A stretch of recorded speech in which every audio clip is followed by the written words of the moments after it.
Well, in just over a week, Pennsylvania Governor Ed Rendell leaves office after 2 terms. During that time, he issued billions of dollars in Build America bonds to create jobs, expanded gambling facilities to boost state revenues, and started a prescription drug program for older residents. He leaves the Keystone State with an unemployment rate of 8.6%. That is well below the national average of 9.4%, but a budget deficit near $4 billion. He joins us now from Philadelphia to talk about the future of Pennsylvania and his own plans. We're going to do that, Governor Rendell. It's great to have you back with Matt and me. First of all, though, we got to ask you about the Eagles, because from what I understand, you're a season ticket holder. Tough playoff loss yesterday. So what do you think here? Disappointment, no doubt. Well, I'm even more than a season ticket holder. I've done a pregame and postgame Eagles show on TV since I was mayor about 12 years ago. It was a tough loss, and I said on the show after the game that Michael Vick is such a superb athlete and did so well this year that he covered a lot of the weaknesses of our team. Some of those weaknesses were brought about by some debilitating injuries on defense particularly, but our offensive line hasn't been good all year, and only Michael Vick would have escaped the way he did. He still got sacked 50 times during the year. So the Eagles got some work to do in the offseason. They've got great skill players like Vick and Deshaun Jackson and others, but skill players alone don't win you championships. You've got to have a great defensive and offensive line, and we need work. Listen, Michael Vick is a free agent. Do you want him back? I mean, obviously you're lauding his praises here. Do you think the team's going to do what it needs to do to get him back? I hope so. I think he's one of the very top quarterbacks in pro football. He's evolved into that. I'd say in the top 2 or 3.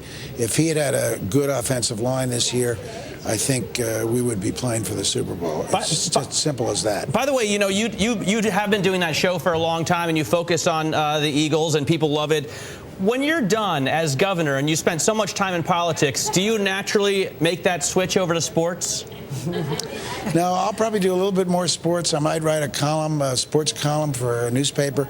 But I'm going to try to continue to, first I'm going to try to make money, which is something I've never done in my life.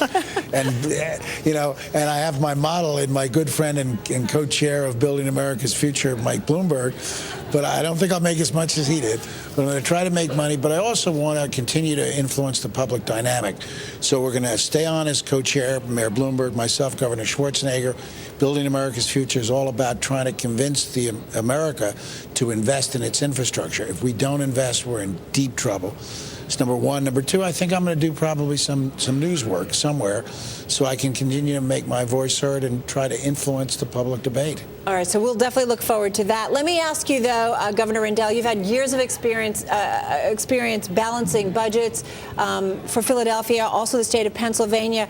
Meredith Whitney caused quite a stir about a month or so ago where she talked to 60 Minutes. She says 50 to 100 significant municipal bond defaults she's predicting for this year, totaling hundreds of billions of dollars. That's a pretty dire situation, description, if you will, of our states and municipalities. Do you think it's that bad from where you're sitting? Well, maybe not quite that bad, but it's bad. Understand that the states, take Pennsylvania, we start off losing $2.6 billion of federal stimulus dollars. You know, to anyone who says that stimulus didn't work to help us on the job front, without that $2.6 billion these last couple of years, we would have had to lay off an additional 8,000 to 12,000 workers in Pennsylvania. So that's just one slice of the impact. Plus, our mandated costs keep rising. Pension costs are one of the worst. Correctional costs, Medicaid costs were required to anybody who's eligible to put in the Medicaid program. So there are very difficult financial challenges facing the states. My successor, Tom Corbett, is a Republican and a good man, and he's going to try to do the best he can. He's got some good news because growth has returned to Pennsylvania. Last month, our revenue exceeded estimate by $176 million. So Tom Corbett may have growth that'll mean an additional $1.1 billion in revenue, but that's still just the tip of the iceberg. He's going to have to make some very painful cuts on top of the $3.5 billion of cuts that we've made during the recession just to balance the budget.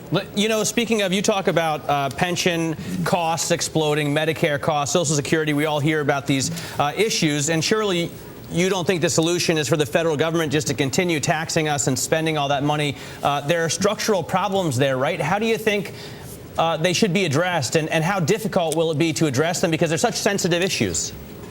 Well, first of all, you've got to make changes going forward. You can't change vested pension rights under the law. You can't do that.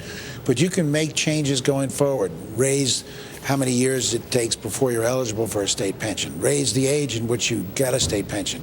When I became mayor of Philadelphia, white-collar workers got pensions at 55. There's no need for that. That's ludicrous. And we extended that to 62.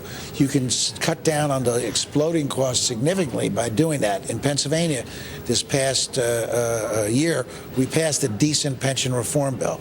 Secondly, you've got to find a way to flatten out the increases by amortizing them over a longer period of years. Now, that doesn't actually save you money, but it keeps the crushing costs from coming immediately, and it flattens them out and smooths them out so governments can plan for them rather than have these gigantic spikes.